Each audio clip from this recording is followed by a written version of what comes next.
ভালো আছি মন্দ আছি খেয়েছি কি খাই নাই এসব আলাপচারিতা করার সময় আমার কাছে time is money and money is time.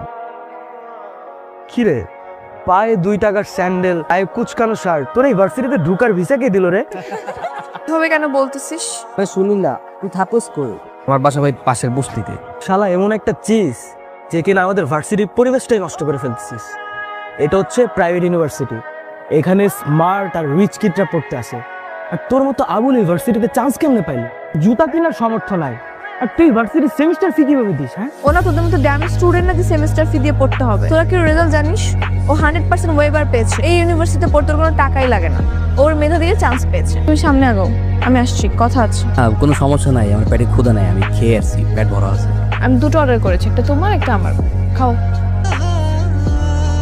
এই শোনো, তুমি তো ম্যাথ অনেক ভালো পারো, আমি না অনেক বেশি দুর্বল।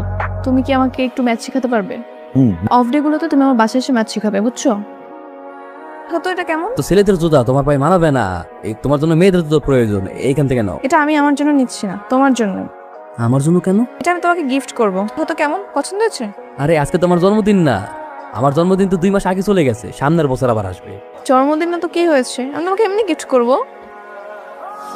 কি ব্যাপার মা, বাটার দাও খাই। চাইল শেষ, ডাইল শেষ, রামদুমকি।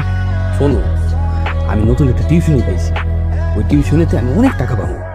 আল্লাহর মধ্যে টিউশনে টাকা পাইলে আমার পুরো মাস চলে যাবে, টেনশনের কিছুই নেই। আলহামদুলিল্লাহ। কি করছো? ডিনার করতেছি। ও, কি খাচ্ছো? কি বলা যাবে না? না না, বলা যাবে না কেন, গুড়মুড়ি, আমি রাতে গুড়মুড়ি খাই। আচ্ছা শোনো, কালকে তো ভার্সিটি অফ, তো কালকে কিন্তু চলে এসো। হ্যাঁ হ্যাঁ ঠিক আছে, আমি সকাল সকাল চলে আসবো। আঙ্কেল আসসালামু আলাইকুম। আমার বাবা। ছেলেকে ও তো অতসীর বন্ধু, অতসীর বন্ধু মানে? বস্তুটার ছেলে অতসীর বন্ধু হয় কি করে? ভার্সিটির বন্ধু। ছেলেটা নাকি খুব ভালো ম্যাথ পারে, তাই অতসী বলছিল ওর কাছে ম্যাথ পড়বে। অতসী বললেই হয়ে যাবে? সে টিচারের অভাব। বলানি কারণে একটা বস্তির ছেলেকে তোমরা ঘরের ভেতরে ঢুকিয়েছো, মানুষজন দেখলে আমার মান সম্মান থাকবে? আচ্ছা ঠিক আছে।